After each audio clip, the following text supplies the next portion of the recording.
This is the Way Podcast. If you want to know more about the Way Podcast, go to podcasttheway.com.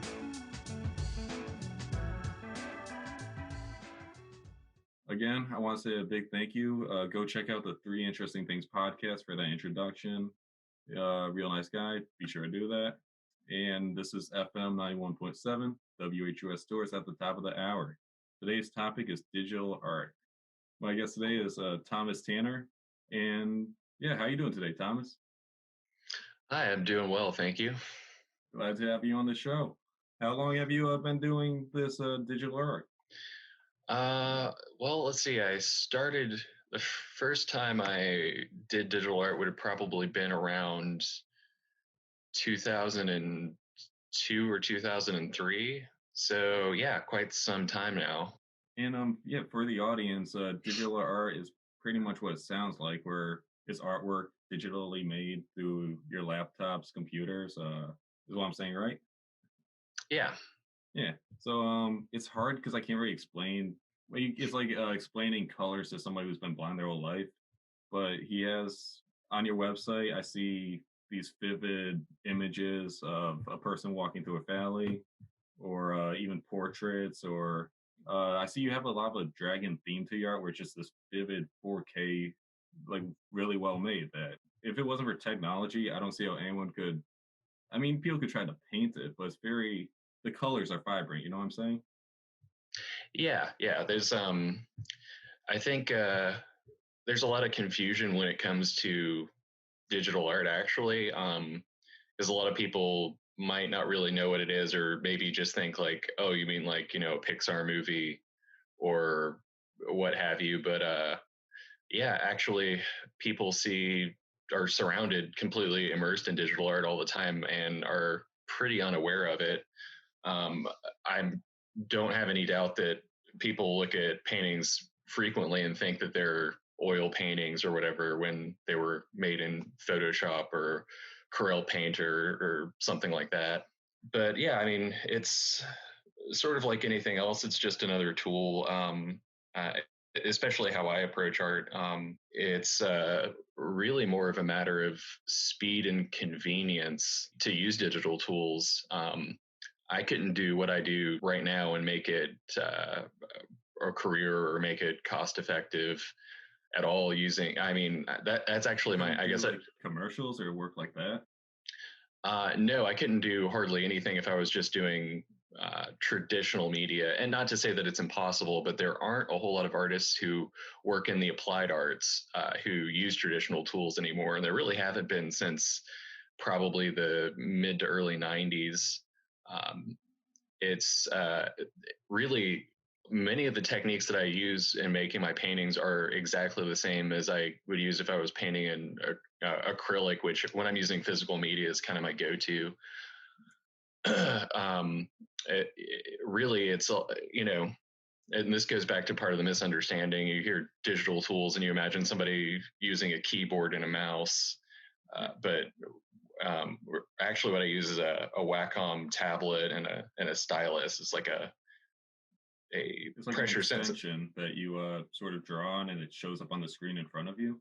Yeah, exactly. So it's like a panel, and then I have a pen, and it's pressure sensitive and direction sensitive. So, and it's just like you're, drawing on a piece of paper or whatever, but instead of seeing it appear on the panel I'm drawing on, it's on my screen. And there's much nicer pieces of equipment you can get, like Cintiq monitors or tablets or whatever. Or even iPads are really popular for digital art now, where the screen is the tablet.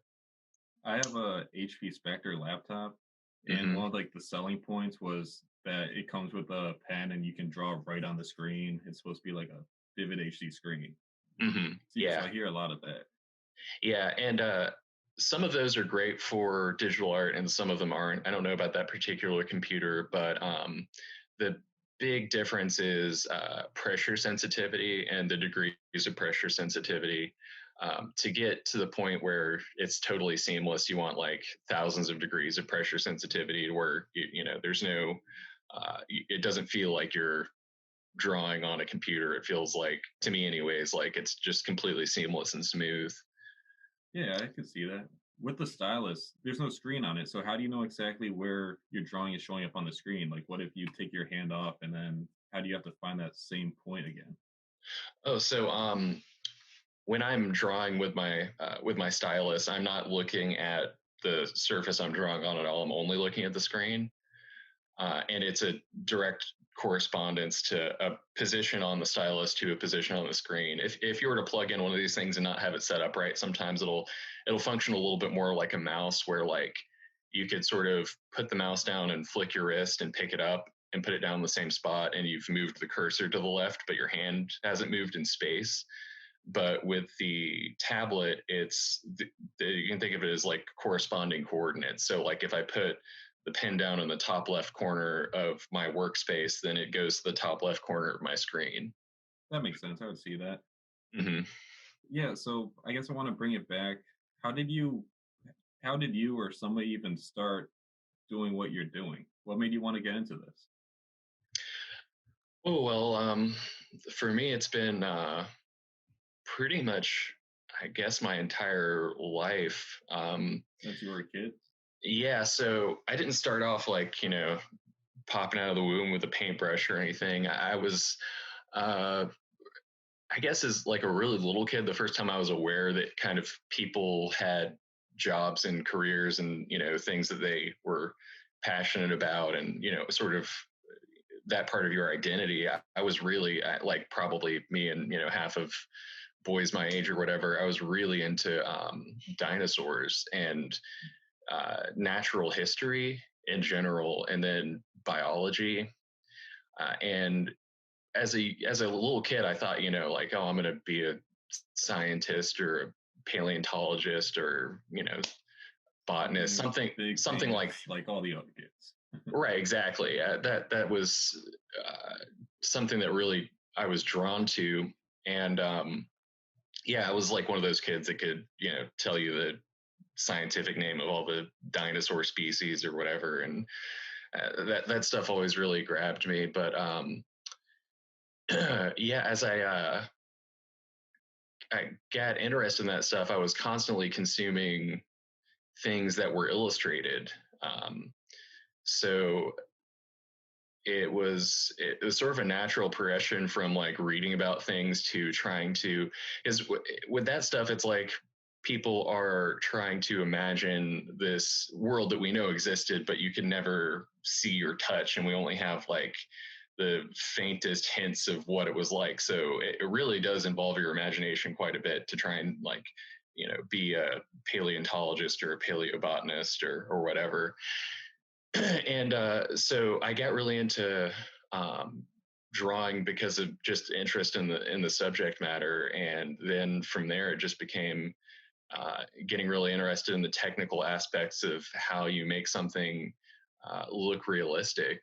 Um, and I guess it Slowly was a progress. Like you slowly want to draw, but then you want to make it more and more realistic and better and better. mhm. Yeah. Yeah, and yeah, be able to explore more and more possibilities.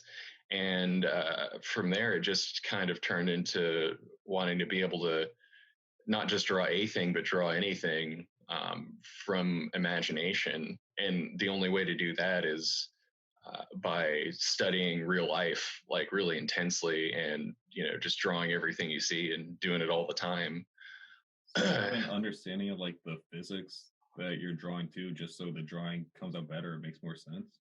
Yeah. So there's there's an infinite amount of ways that people can approach and think about and look at art. So I'm not going to say that mine's the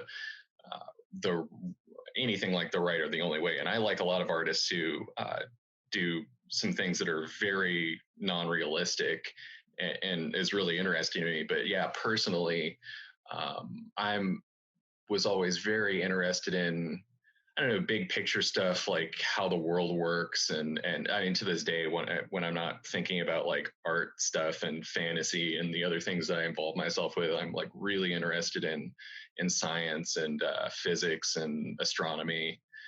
Uh, but yeah, all these sort of things fed into my as a kid, my favorite artist is definitely Leonardo da Vinci because he was like a pioneer of science, and especially his work in optics and fluid dynamics. He wasn't just looking at the world and trying to reproduce it on paper in order to like make it beautiful, but he was trying to diagram it and understand why things behaved the way they did.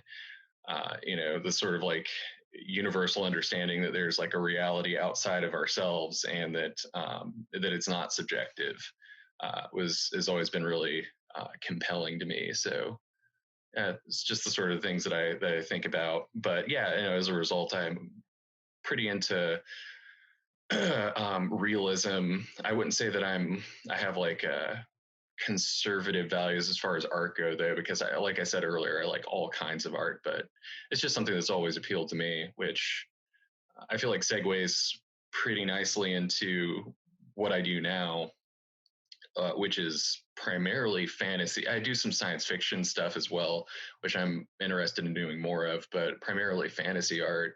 And I think it appeals to me for the same reasons that, uh, doing drawing dinosaurs or whatever did to me as a kid.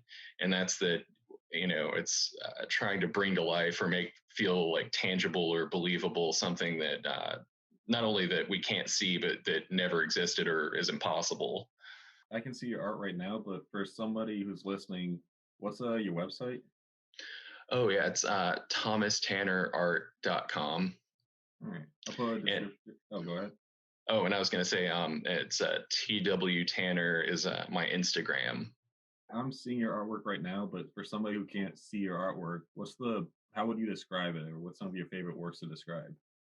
Oh, yeah, I feel like that's getting kind of trickier as It's hard, the yeah.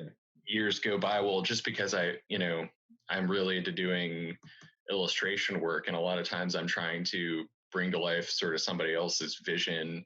And I've been asked to reproduce just about any kind of style you can think of, whether it's really rough or really graphic or cartoony or what have you. But if I'm doing something for myself, I would say that I would describe it as I don't know, maybe magical realism is a term. I I like can see things that. to look believable, and tangible, to have like texture, depth of field, perspective, and things like that. Um, but While yeah, also being in like a fantasy world. yeah, and maybe using color in exaggerated ways for purposes of emphasis or expression or what have you. And it changes as so do people pay you like, hey, I want this artwork done, and they'll pay you and you'll create their vision?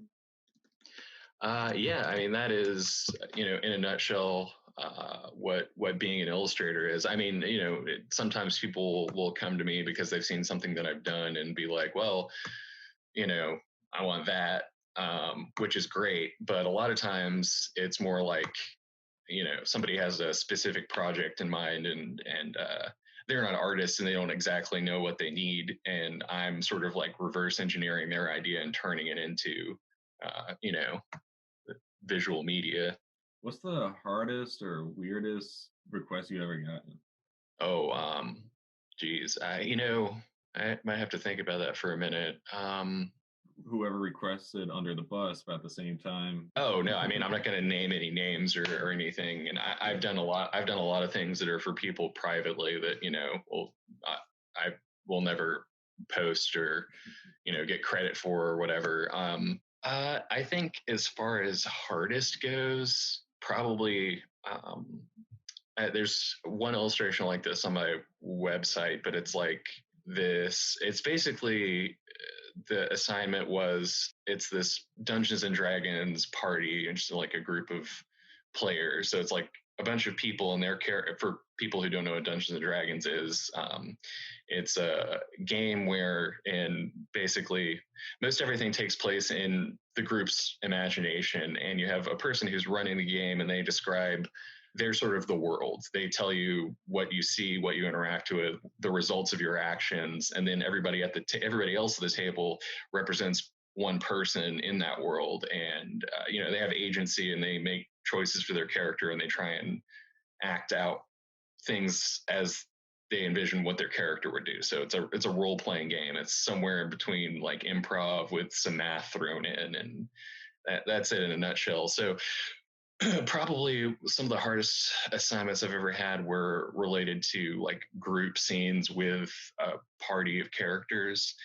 And this one in particular, it was this party and this climactic fight that happened in their game where they had to fight this like Lovecraftian monster. It's called Agathis. This is like not even like a necessarily from I had to do a bunch of research about the thing, and it's not even necessarily a corporeal creature. It's more of an idea, but in their game it was like a monster, and it exists in this other world that's just like this plane of ice that's just like pure despair or whatever. And so yeah, there were, let's see, I think 7 characters, and then this creature and the environment, and making sure that all the characters looked and felt like that person envisioned them, and that the composition made sense and you could even remotely tell what was going on. It definitely took a lot of effort. It's a lot easier when you're just like, you know, have something to focus on, like a central concept or theme or idea. So yeah, that was kind of a lot. And then there's always curveballs thrown at you. One of the trickiest things I feel like is when a client has a really specific idea of what it is that they want, but they either don't or can't communicate that, or they keep changing their mind. So it's like the goalpost keeps moving. And yeah, those projects can be just about impossible sometimes. See that? I'm looking at the picture right now, and yeah, a lot of hectic, a lot of different colors, lots of. How do you? Well, I don't want to ask like how do you draw that because it's so vague. I mean, when I see somebody draw art on a wall, they get different colors and they sort of critique and organize everything. But when you're Mhm. drawing on this, I'm assuming you're since it's electronical, you're able to make a mistake. You can tell me if I'm wrong there too, but it's sort of just instantly changing the colors, then going back and drawing a small line, or how do you actually draw that? As far as Like, technique goes, it's actually not really very different than what I'll do when I'm working on canvas or paper. But it is, the one big difference is like the ability to edit. So, for instance, you know, whether it's canvas or paper or I'm working on in Photoshop, I'll still start off by uh, doing basically like a line drawing to figure out where everything's going to go and what the proportions are. And depending on what kind of piece it is, I might get very into detail at that point, or it might remain pretty vague. And my strategy to keep from getting overwhelmed is really to just go from the biggest, most obvious thing down to the granular detail. So it's just I'm always asking myself like, what's the most wrong? What's the furthest from how I want it to be? Especially, you know, you're on a budget, you have a deadline. It's very easy to get wrapped up in some esoteric details and then get halfway through it and realize like, oh, I'm gonna have to change all this because I didn't lay the foundations properly, if that makes sense. But you can't sort of put a square around a certain figure and slide it over. Like if you draw it somewhere and you mess up, you have to delete everything. oh no, not at all. And that's the reason something might have to change is not necessarily due to where it is, but like maybe how it's drawn or what colors were chosen or something like that. Um, but yeah, no, that's the big difference and the reason why. One of the I can go over kind of a couple of reasons, I suppose, why digital art's just more, I guess I could say, more powerful than traditional tools. And so, yeah, one of them is pretty, as you pointed out, maybe the most obvious one is that, yeah, you can just, you know, cut, copy, and paste, slide things around. You really transform them in a lot of dramatic ways really quickly, which is great. And then the other thing is the ability to quickly change colors and have absolutely any color you need at the drop of a hat. And there's other things you have to take into consideration that you don't with traditional media, like what color modes you're using mostly. But basically, yeah, the fact that I don't have to sit there and like figure out which paints I need to combine in what proportion to get a specific color, I can just like pull out a color wheel, put it, and instantly select exactly the color I mean to use, and then put that down. And if it's not right, I can, select it and pull up a tool in order to change its properties, at the drop of a hat. And little mini color theory lesson here, just like kind of the most basics. The colors have three properties. There's value, which is how light or dark something is. And then there's hue, which you could think of as the color of the color. So, if you have your rainbow out, it's like what position on between, red and blue or whatever, where on the rainbow it falls. And then the third one is saturation, and that's the intensity of the color. It's like how close it is to the purest form of that color versus being totally gray. And in with digital tools, when you have a color selected, you can individually tweak each one of those things separately. Whereas in traditional media, you have to think about those properties of each of the colors that you're mixing and then how to throw them together in order to achieve the result, which is something that if you do a whole lot of painting can really become second nature, which is why you see a lot of artists, especially traditional artists, but lots of artists in general have like particular color palettes that they operate in. And it's because they pick these certain, 8 or 10 colors or whatever that they always use because they know how to get these certain secondary or tertiary colors really quickly with those without having to think about it anymore. And I can see that giving you a style too, like you're known for this color and this emotion that these colors give you versus someone else. Yeah, that's definitely part of it. For me, with digital art, is something I had to kind of an obstacle that I've had to overcome is not going crazy with color, because when I used to, like back in the day when I was doing primarily traditional media, I used color, but I used it pretty sparingly, and I was more focused on just the drawing and value aspect, which is like the fundamentals. You have to have that in order to make anything look right. And I started using color more intensely, and then soon thereafter started using digital art. And then it was like really open things up because of how powerful the editing tools are and how fast you can change things. And for a while I was doing paintings that had like really, really garish colors. And it took me a while to realize like, oh, these are pretty ugly. Like you can actually be much more strategic with the colors and color combinations in order to make them like, the overall effect to be like much more harmonious or nice or realistic or whatever it is you're going for. What do you mean when you say garish? So have you ever seen something and it just is like so overwhelming, like visually, that it's just like feels like really tasteless? The best thing I can think of that pops to mind is like, I feel like in the late 80s or early 90s, it was really popular to have all these like really intense, like blocky patterns that had like, really bright pink next to really bright yellow and teal, and it'll be like on a purple background or something. It's just like way too much. Everything just jumps at you. Yeah. Yeah. And it's like it's overwhelming. Which, you can use that to effect, but generally speaking, it's like your eyeball doesn't know where to go. It's just, overwhelming. I can see that. I feel with marketing, now they're starting to go too far in the opposite direction where just hyper minimalist. Yeah, exactly. Mm-hmm. You saw Google with their everybody was hating on it on the internet, but they use the same colors and the very flat design that people can't distinct the schedule versus the mail or the drive. Mm-hmm.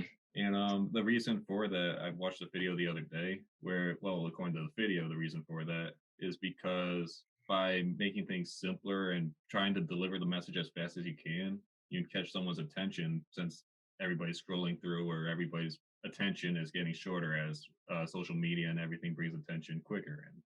And everybody looks for a few seconds, they move on. So you need a quick look, recognize, move on. People don't have time to look into the depth and stuff. Like, I mean, yours is artwork, so yes, people are looking at it to look at it. You don't want to draw a person like a minimal. Well, you could draw that. What do you think of like minimalism? Well, I honestly think it's pretty boring. I mean, it's, it has its place and its purpose, but yeah, it's like, I don't know when, I guess probably like Apple has been a big proponent of this. I don't want to give them all the credit for it, but yeah, there's just certain like mainstream companies and logos and brand identities or whatever that have been pushing towards simplifying things and to make them look cleaner. And I don't know, it gets kind of tied up with the idea of like, elegant or simple or fancy. But, it's like, where's the fun in it? I like something that's fun to look at. Yeah, I told you before the show, but for the audience too, I had an ugly artist, and he's not ugly, or like his art was deliberately really well done, but supposed to be ugly because he hated the minimalism, but he also hated the a corporate structure in a sense. But yeah, he did the same thing where he hated the simple structure. He wanted to sort of fight against it in his own way. Not saying yours fighting against it, but yours is separate. Where I mean, it definitely has its own style to it. Yeah, that's good to hear. It's I feel like for me, having an artistic style is just sort of a byproduct of I don't know, maybe my interests plus my mistakes or inadequacies. It's Oh yeah, when you started out, did people like tell you you weren't good or you were very sloppy and you just had to get better and better? I mean, so obviously, but like, yeah, no, it's not a it's a no, it's a totally valid question.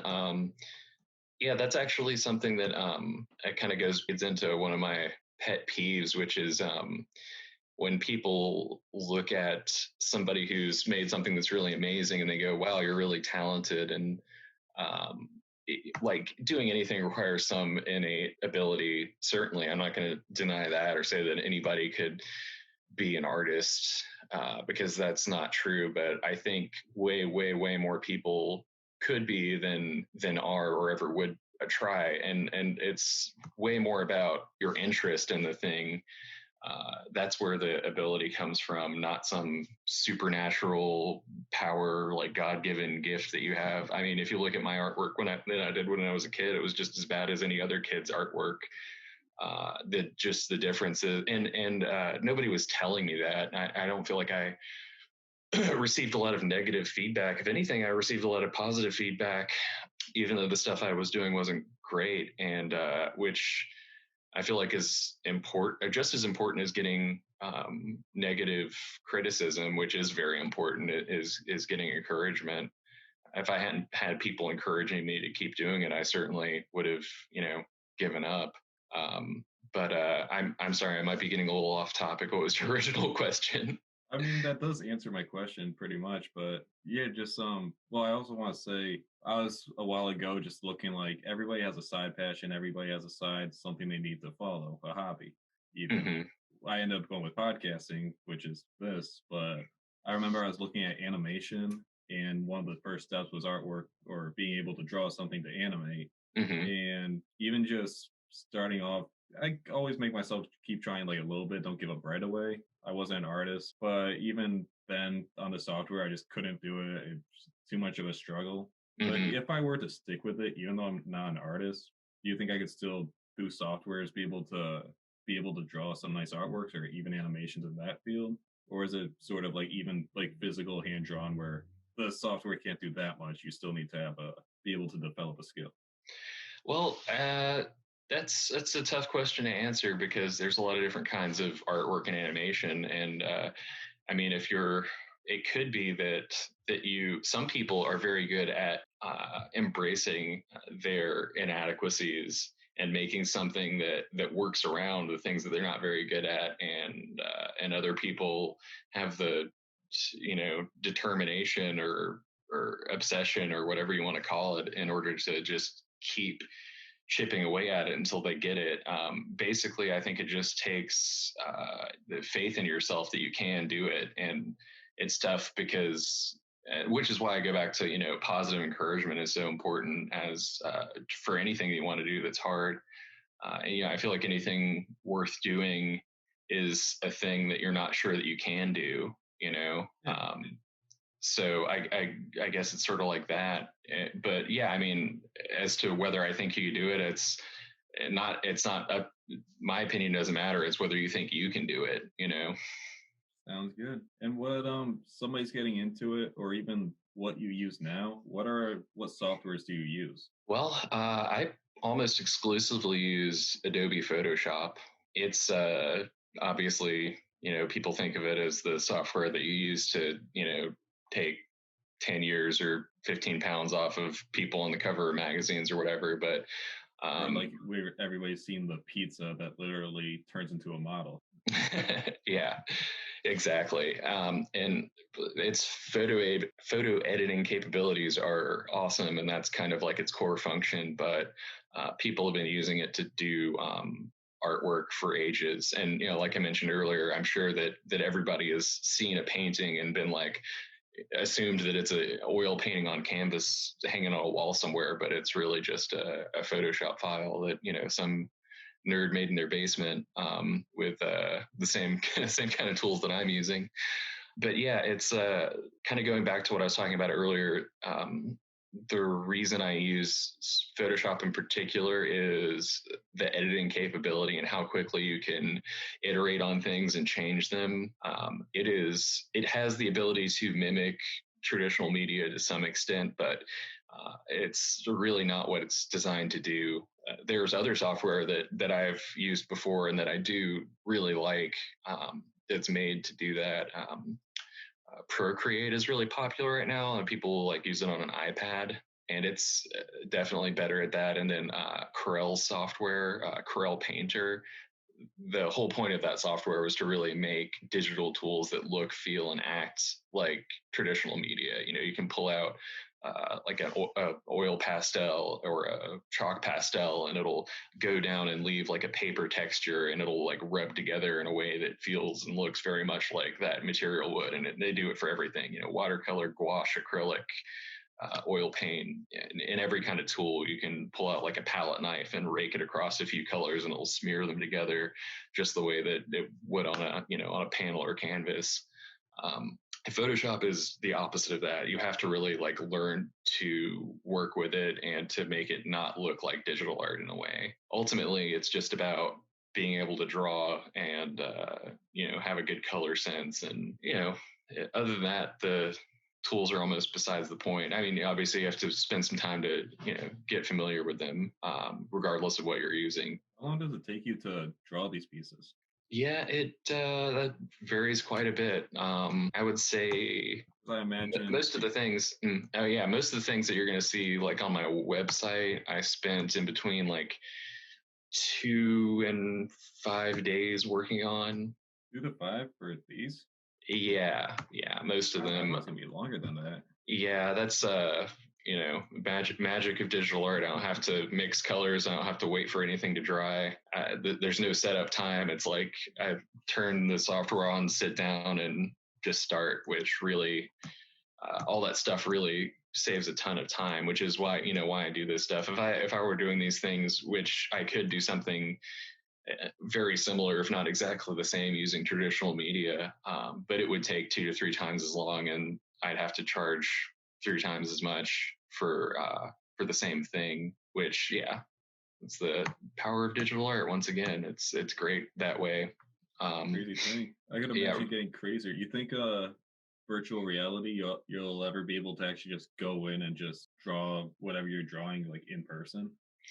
Oh yeah, there's actually software that does something very similar to that. It's like a painting application, but it's like fully 3-dimensional. So it's like you draw a line, but you're, instead of like me working on my tablet where it's in 2-dimensional space, it's like a 3-dimensional line, and you can change like the stroke or what it looks like or what it's made out of. And it's still pretty primitive. Like I don't see it as like a replacement for any current art tools really, but it could maybe be like an aid to 3D modeling or something. But no, I mean, that's definitely a thing. But as far as doing like what I do specifically with VR, I don't see that it would be really any benefit. If anything, it would just be like more of a hassle. Definitely, and it could be another 3 times as long to do. Like one of your drawings, or wait, first, do you call it drawing or painting, or do you call it? Yeah, I usually call them digital paintings. Digital, because I keep saying drawing. It's like, well, no, drawing is piece of paper, pencil. Yeah. Yeah, if I do something that is like just lines or just lines of very little else, I might call it a drawing. But yeah, it's funny. The same topic comes up all the time when people are talking about pastels. A lot of people who do paintings, like, with wet paint, are really snobby about it, or like, that's not a painting, that's a drawing. And then but in reality, it's like they're using the same concepts and techniques as people who are using paint, and the only difference is even the same pigments. The only difference is it's connected with like a gum binder instead of being dissolved into a liquid. It's like totally, it's just weird and like artificial, the lines people draw between things, and it's like has everything to do with the concept and not the reality. I've showed up to figure drawing. I used to do draw from live models to study human anatomy a lot, and I used to like everybody else, show up with my sketchbook and some pens or some charcoal or pencils or whatever it was I was working with that day. But when I would show up with like digital art tools like my laptop and tablet and stuff, sometimes people would react really badly to it. They'd be like, "Oh, you can't do that," or how do I not know you're taking pictures of them, or that's not really painting, or whatever. And it's like these are just completely ridiculous, like artificial lines that people draw in different mediums, just I don't know, because of their own, how their identity or ego relates to what it is they do. And what difference does it make if it's drawn on a piece of paper or laptop? Yeah, exactly. I feel like there's maybe some like gatekeeping, you could even say. Yeah, no, there's definitely something to that. That being said, I would strongly suggest anybody who is interested in learning to draw or to do digital art is to start with traditional art, because sometimes I could see if you only learned drawing on a tablet or in Photoshop or whatever, get kind of reliant on some of the editing capacities and the tools and the ability to move things and transform them around. And one of the best things I think I ever did when I was first like getting really serious about learning to draw was to I found I was really reliant on erasing. And I would constantly, I would draw a thing and then I would erase it and then I'd redraw it and I'd erase it. And eventually I just was like, well, if I switch to using a pen, I can't do that anymore. And I have to stick to my decisions. And I found that once I started doing that, I learned a lot quicker and was able to let go, to just finish the thing, let go, and take what I learned from it into the next one and try it again. So there's something to be said for it. I'd see that. It forces the 3 to 5 days you said would turn to 10 days because you're constantly trying to perfect something. Mm-hmm. I say also somebody like myself who can't draw well, but if they knew the software, that could be nice to be able to use those tricks to make the art look better if you can't do that first step you said where you can't physically draw. You might think so, but I see lots of I look at other people's art constantly, and I can always tell when somebody's doing that and that's the case, and it can often just look to me, from my perspective anyways, maybe not to other people, but the worst art I've ever seen. Put it lightly. Yeah, exactly. It's just I can't overemphasize how important the fundamentals are. I mean, I've been doing art in one form or another for over 20 years, and I'm still constantly thinking about the fundamentals, whether it be proportion or perspective, or does this line weight make sense? Whatever it is, that's where the magic is, and the realism and the communication comes in. It really is all about the first steps. If you don't have a good thumbnail, if you can't make the early steps read or work well, then adding more stuff on is just not going to fix anything. It's going to compound those mistakes. If anything, it's I heard one person liken it to, it's well, I'm not a very good baker, but I'm just going to put a bunch of icing on it in the end. And it's you don't want to eat that raw cake batter with a bunch of icing on it. Yeah, or me back in school where I don't know how to do this assignment, but I'm going to put as much fluff as I can to get a good grade. Yeah, that might work if you have a really lazy teacher, but if you have somebody who's really looking at what you're doing, then yeah, it's not going to fly. In the real world, it doesn't fly. Exactly. I saw you were a drawing and design tutor from 2006, 2009 on your resume. Oh, yeah. Is that some of the stuff you would tell these people when you were tutoring? Yeah, certainly.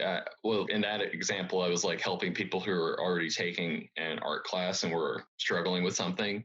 So it was a little more specific, but yeah, absolutely. Yeah, it's really important to have strong fundamentals, really, no matter what you're doing, even if you're doing things that are really cartoony or abstract or simplified or whatever. It's like if you understand how to portray things realistically, that's going to really help you out, make your life a lot easier. I could see that. Like I said, when I was looking at animating, I saw a few videos, and it's like, oh, these are if you're drawing a cartoon, you need to make sure the cartoon does this when somebody lands or when the ball bounces. Like those were the very first things I saw. Oh yeah, the like little stretch and squash exercises. Exactly. Yeah, with cartooning, it's like you're exaggerating reality, right? But to make the impact or to make you be able to like visually recognize it in the limited amount of time you're looking at the thing. But yeah, if you don't understand like how stuff works or why it does, then you're not going to be able to like recreate it, much less like exaggerate it. You do a mythical realism. I thought was the term you used before. So, what are some of the rules either you made yourself, or what kind of rules do you have to follow? Well, I mean, for the most part, it's rules that just fundamentally apply to doing art in general. The exact same rules that you follow if you're trying to draw a person. It's the same if you're drawing like a zombie or whatever it is. It's just like let's just take that for example. As doing a painting of a zombie, it's like, all right, well, what are some things that I would think about? First of all, how am I going to compose it? What's the best maybe vantage point or pose to put the thing in?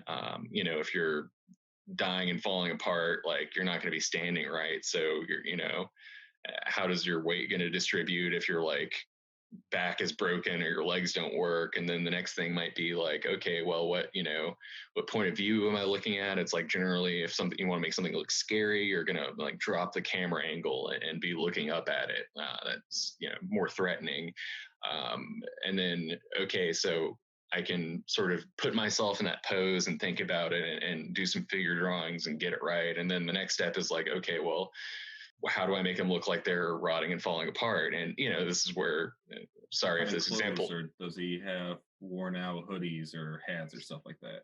yeah, and sometimes for this specific example, this might be a little gross, but like I might look at like decaying flesh or like some dead bodies or something. Or if I'm drawing like this guy who's like a dragon person, I might go and like look at some kimono dragons or snakes or whatever kind of reptile to get some inspiration for the pattern that scales are in or the colors they might have. And that, and is also like I forget who said this. It's some famous quote. It's probably like Picasso or something, but I'm sure I'm messing that up. But it's basically like good artists borrow, great artists steal. Like I constantly look at other artists who I look up to, and whether it's current working artists or like the people who are like the greats, like and I'll constantly look back at that stuff for inspiration for like compositions or color palettes or what have you. And it's like like anything else, we're all standing on the shoulders of giants. Like I couldn't do the stuff that I did if I hadn't consumed tons and tons of artwork and media and stories and all this other stuff beforehand. And there's no shame in that, and there's nothing wrong with it. And I encourage other people to do it as well. Yeah, definitely. No matter what, it's always going to be coming from you, so it's always going to be unique. You can't help it, and there's nothing wrong with using other people's ideas and building on it. Also, if you're not drawing what you want to draw, I feel like it just become work. Like if you're drawing what you're doing, you're getting to do your own style. You're having fun with it. Oh yeah, totally. And yeah, for me, a lot of times I'm not drawing stuff that I want to, and it is work, and that's just part of it too. But the way I look at it is, well, at least I'm practicing the skills that I need to do the stuff that I like to do better. Yeah, I can only assume you get better as you progress. You look back at like your old stuff and you're like, oh, that was awful, or you're still like, it was good, just need to get better at it. Because I know that's me with old episodes. Oh, absolutely. I've had, just for like practicality, I've had to give away or throw away a lot of old artwork because I've done a terrifying, staggering amount of drawings in my life. Like it would be impossible for one person to keep all this stuff. And anytime I move or, I need to downsize or something happens for whatever reason, I have to get rid of stuff. I end up looking back through it. And it's always encouraging because sometimes I feel like, I'm doing this every day and I'm not getting any better and I'm an idiot. And then, I'd look at the slow crawl of progress and it's pretty astounding. I still have, I, I'll keep sort of my favorite things from different time periods. And I still have some stuff that I made when I was probably like, in fourth or fifth grade. And then I have, I can look back and stuff I did from basically almost every year of my life up until now. And yeah, from month to month or sometimes year to year, it's hard to tell a difference. But then, a jump in between 2 or 3 years, and sometimes the difference is staggering. And I'm like, oh, okay, I actually am learning something or getting better at like this. That's a relief. Exactly. Yeah, it's a huge relief. Why don't you put these up for sale on your website?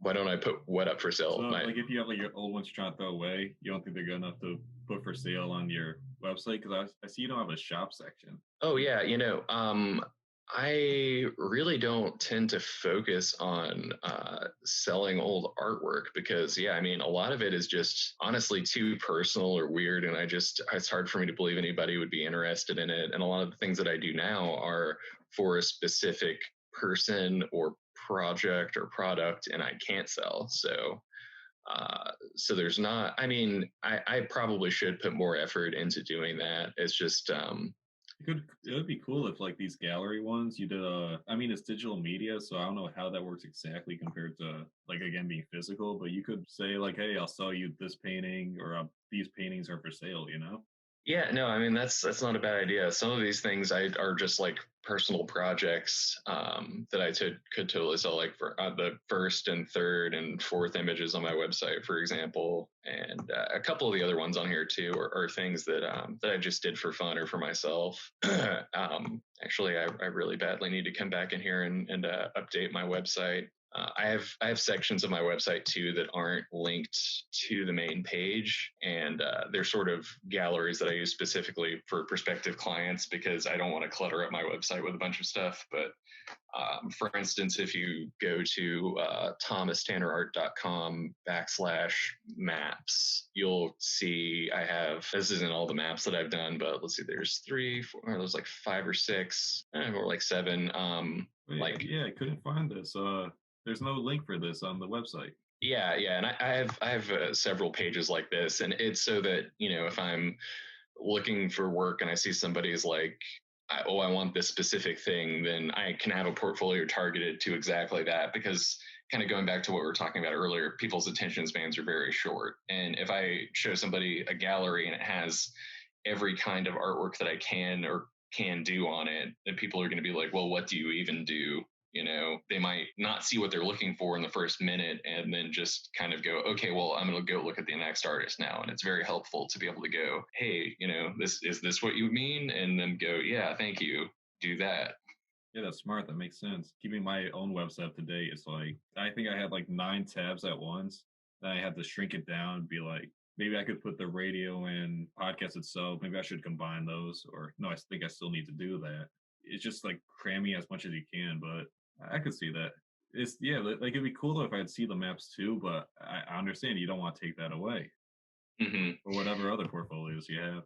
Yeah, and I'll probably at some point get around to like adding links to some more of these things, just so people can find it more easily. But probably if somebody wanted to follow what I'm doing more accurately than looking at my website would be on Twitter, because anything that I'm working on that I'm like not contractually obligated to keep private or that somebody's asked me to not share, I'll usually post it on there like right away, just out of convenience.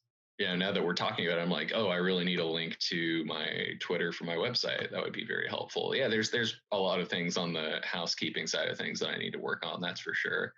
But it's very easy for me to fall behind on this stuff because just my work schedule is really demanding.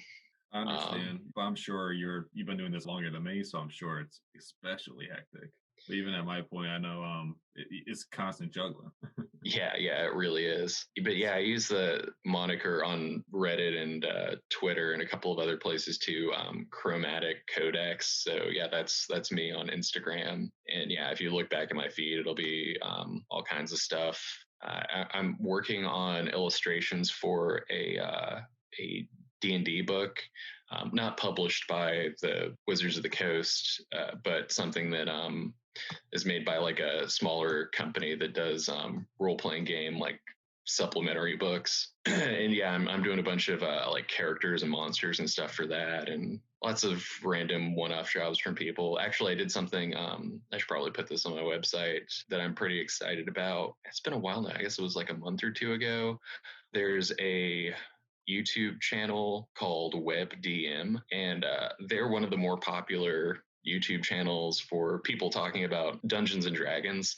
And they do all kinds of stuff, but their main point of focus is creating content that helps people create and run their own games to make things easier, more fun. And since COVID, they've been doing their show from their own houses separately. It's these two guys who, sort of have a conversation about whatever the topic is for that day. And their producer, who I'd done some artwork for before, approached me to make the set for their show. So when you watch their show now, the background that they're in front of is like a digital painting of mine, and then it's sort of like there's this tabletop in front of them, overlaid over them, that's also like part of the painting. And then you can actually see I did a painting of the two of them sort of as D&D characters, and the whole thing together is one image.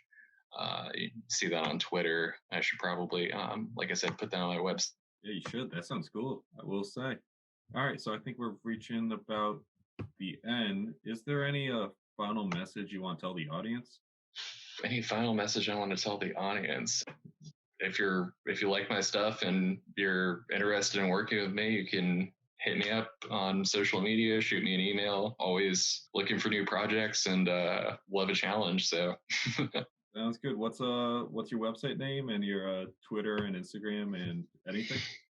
Yeah, my website is thomastannerart.com, and you can find me on Twitter at Chromatic Codex. I know that's kind of a mouthful. And then my Instagram is at Thomas W. Tanner.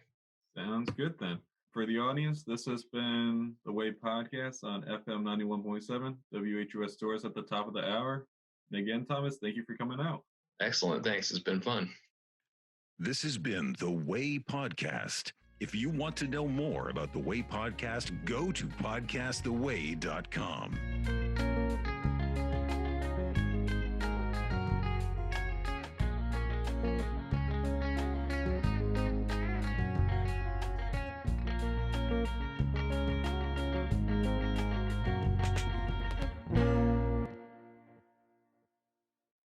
And as always, deuces.